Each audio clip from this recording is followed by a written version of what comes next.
आज हम बात करने वाले हैं मोस्ट अवेटेड मूवी मार्को की। इस मूवी में बहुत खतरनाक और ब्रूटल सीन दिखाए गए हैं, इसीलिए इस मूवी को अपने रिस्क पर देखिए। इसके अंदर दिखाए गए सीन अगर कोई कमजोर दिल वाला इंसान देख ले तो या तो वॉमिटिंग करने लगेगा या फिर सीधा बेहोश हो जाएगा। तो अब बिना टाइम वेस्ट किए सीधे चलते हैं इस कहानी की तरफ। कहानी की शुरुआत में हम दो खास दोस्तों को देख पाते हैं, विक्टर और वसीम। ये दोनों एक फाइटिंग रिंग में पैसा लगाने आए थे। विक्टर देख नहीं सकता था, मगर उसकी महसूस करने की क्षमता कमाल की थी। वो बिना देखे ही अंदाजा लगा सकता था कि कौन जीत रहा है और कौन हार रहा है। इसी बीच वसीम को उसके भाई का फोन आता है।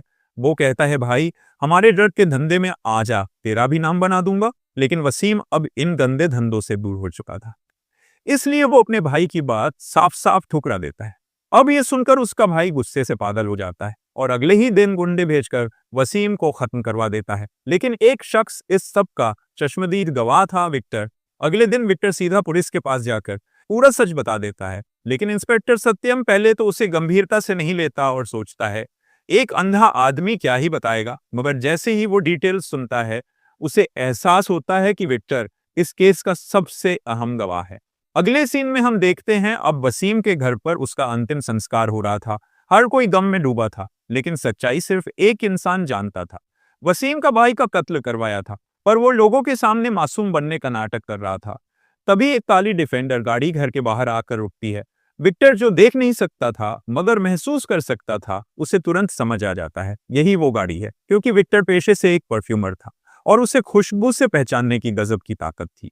अब विक्टर सबसे पहले अपनी गर्लफ्रेंड ईशा को यह सब बताता है और फिर पुलिस को इन्फॉर्म करने घर से बाहर निकलने ही वाला था कि अचानक रसल और उसके गुंडे उसे किडनैप कर लेते हैं। रसल कहता है, हमें लगा तू अंधा है, कुछ नहीं बोलेगा, मगर तुझे छोड़कर बहुत बड़ी गलती कर दी। और फिर वो उसे एसिड में डुबोकर जिंदा जला देते हैं और इस पूरी दरिंदगी का वीडियो भी बनाया जाता है। जब ये बात गोल्ड स्मगलर टोनी, जो रसल का बाप था, तक पहुंचती है तो वो अपने बेटे को समझाता है, बेटा तुझे आगे जाकर बड़ा बिजनेस संभालना है, ऐसे छोटे मोटे किस्सों में मत पड़।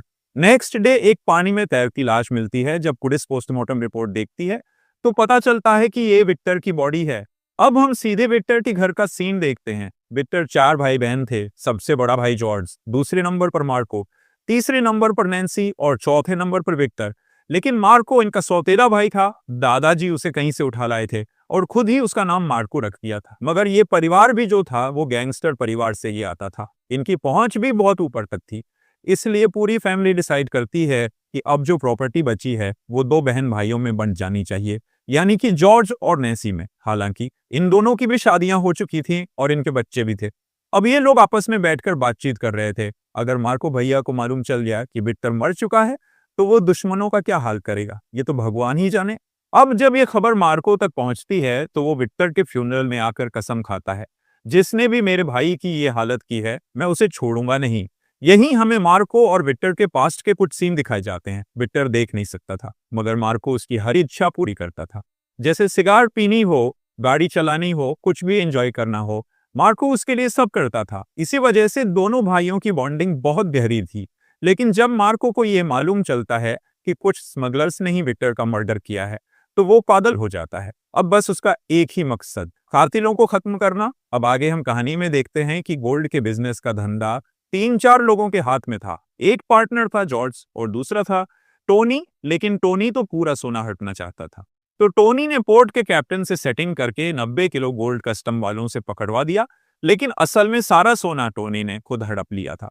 जब ये बात जॉर्ज को धीरे धीरे समझ आने लगी कि ये सब उसके साथ धोखा हो रहा है, तभी देवराज नाम का एक शख्स उसके पेट में चाकू भोंक देता है। जॉर्ज मरने ही वाला था, मगर उसकी किस्मत अच्छी थी, वो बच गया। मगर जब ये खबर मार्को तक पहुंचती है तो वो समझ जाता है कि पहले मेरे छोटे भाई को मार दिया, अब मेरे बड़े भाई को मारने की कोशिश हुई, हमारा गोल्ड भी हड़प लिया गया। इसका मतलब कोई अंदर का ही आदमी है जो ये सब खेल खेल रहा है। यहीं पर हमें एक यूट्यूबर दिखाया जाता है जिसने कुछ समय पहले रिंग में होने वाली इलीगल फाइट्स की क्लिप्स अपने कैमरे में रिकॉर्ड कर ली थी। वो सारी रिकॉर्डिंग पुलिस इंस्पेक्टर सत्यम को दे देता है। अब सत्यम, जिसके पास विक्टर के मर्डर का पूरा सबूत था, वो तुरंत अपने सीनियर ऑफिसर के पास जाता है। मगर सीनियर ऑफिसर रिपोर्ट को कचरे के डब्बे में डाल देता है, क्योंकि वो पहले से ही टोनी के साथ मिला हुआ था। और अब तो टोनी के लोग सबसे पहले उस यूट्यूबर को ही मार डालते हैं, फिर सत्यम को भी खत्म कर दिया जाता है। लेकिन इस बीच जॉर्ज की हालत सुधर चुकी थी वो तुरंत अपने भाई मार्को को फोन करके बताता है ये सब टोनी और रसल ने किया है, मगर तब तक बहुत देर हो चुकी थी। जिस वक्त मार्को फोन पर यह बात सुन रहा था, रसल तो वहीं मार्को के पास बैठा था और अब वो मार्को को ही मारने लगता है। यहां से कहानी और भी ज्यादा हिंसक हो जाती है। अब यहाँ पर ये सारे सीन मैं कट करूंगा क्योंकि यहाँ पर बहुत ही ब्रूटल तरीके से इंसानों के हाथ, पैर, कान, नाक, गले काटे हुए हैं। खून ही खून बिखरा हुआ होता है। इसलिए हम डायरेक्टली कंक्लूजन पर बातचीत करेंगे। मार्को को मालूम चल ही चुका था कि रसल इन सब के पीछे है। तभी रसल एक ऐसा राज खोल देता है कि मार्को के पैरों तले जमीन खिसक जाती है। रसल बताता है कि विक्टर की गर्लफ्रेंड ईशा प्रेग्नेंट थी। वो विक्टर के बेटे को जन्म देने वाली थी। वो इस वक्त हमारे कब्जे में है। रसल कहता है अगर तू विक्टर को बचा नहीं पाया तो कम से कम उसके बेटे को तो बचा सकता है, मगर इसके बदले तुझे देने पड़ेंगे 40 करोड़। मार्को के लिए ये किसी झटके से कम नहीं था, लेकिन उसे ईशा को बचाना था। उसे पता ही नहीं था कि ईशा को कहां छिपाया गया है। तो वो सबसे पहले पकड़ता है देवराज को, उसे एक कंटेनर में बंद करके जहरीली गैस छोड़ देता है और कहता है अगर 15 मिनट में सच नहीं बताया तो ये गैस तुझे वैसे ही जान से मार देगी। देवराज घबरा जाता है और पूरा सच उगल देता है कि ईशा को छिपाया गया है टोनी के खास अड्डे पर। जाते जाते मार्को वो कंटेनर फोड़ देता है और देखते ही देखते देवराज के चीथड़े उड़ जाते हैं। अब मार्को सीधा टोनी के अड्डे पर पहुंचता है। यहाँ पर 50-60 नहीं बल्कि उससे भी ज्यादा लोग थे। इतनी भीड़ देखकर कोई भी डर जाए, लेकिन ये मार्को था। वो अकेला ही पूरा तूफान था। अब आधे घंटे तक जबरदस्त फाइट चलती है। मार्को सबको दूर चटा छत पर पहुंचता है ईशा को बचाने के लिए, लेकिन ईशा वहां नहीं थी। तभी वहां आता है टोनी और कहता है तूने मुझे इतना बेवकूफ समझा है क्या कि 40 करोड़ के लिए ईशा को खुलेआम यहाँ छोड़ दूंगा। वो अभी भी मेरी कैद में है, पहले पैसे लेकर आ फिर ईशा को छोड़ूंगा। अब मार्को को एक लोकेशन दी जाती है। थोड़ी देर बाद मार्को एक ब्रीफकेस लेकर रसल के पास पहुंचता है। रसल को लगता है कि इसमें पैसे होंगे, लेकिन जैसे ही वो बैग खोलता है उसका दिमाग घूमता है क्योंकि उसमें पैसे नहीं बल्कि उसके बाप का कटा हुआ हाथ था। मार्को हंसते हुए कहता है अब तेरा बाप हमारे कब्जे में है, सबसे पहले ईशा को छोड़ और अपने बाप को ले जा। अब ईशा तो बच जाती है, लेकिन रसल जब अपने बाप को बचाने के लिए जाता है तो देखता है कि उसे एक फैक्ट्री में इस तरह बंद रखा गया था कि ऊपर से एसिड का कंटेनर लटका था, फ्रंट में एक लोडेड गन और नीचे एक टाइम बम, मतलब कि बचना नामुमकिन था। रसल पूरी कोशिश कर लेता है लेकिन बम फट जाता है और उसका बाप वहीं खत्म। अब रसल की आंखों में खून उतर आता है। वो दौड़ता हुआ अपने सौतेले भाई साइरस के पास जाता है और उससे बदला लेने की मदद मांगता है। साइरस सिर्फ एक इंसान से बदला लेने में यकीन नहीं रखता था, बल्कि वो पूरी की पूरी फैमिली को खत्म करने में यकीन रखता था। अब वो 250-300 लोगों की पूरी फौज लेकर मार्को के घर पर धावा बोल देता है और फिर शुरू होती है इतिहास की सबसे खतरनाक मारकाट। किसी को चाकू से गोद दिया जाता है, किसी के सिर पर गैस सिलेंडर गिराकर कुचल दिया जाता है। चारों ओर सिर्फ खून ही खून बह रहा था और इस पूरी लड़ाई में मार्को की पूरी फैमिली मारी जाती है। अब मार्को अकेला था। साइरस ने उसके सारे फैमिली मेंबर्स को जान से मार डाला था और सिर्फ मार्को को ही जिंदा छोड़ा था ताकि वह दर्द महसूस कर सके कि जब फैमिली का कोई मेंबर मरता है तो कितना ज्यादा दर्द होता है। मार्को अपने सारे परिवार वालों की लाशों के बीच बैठा था, लेकिन अब उसने बदला लेने की ठान ली थी। वो एक शानदार सूट बूट पहनकर सीधा साइरस के अड्डे पर पहुंचता है।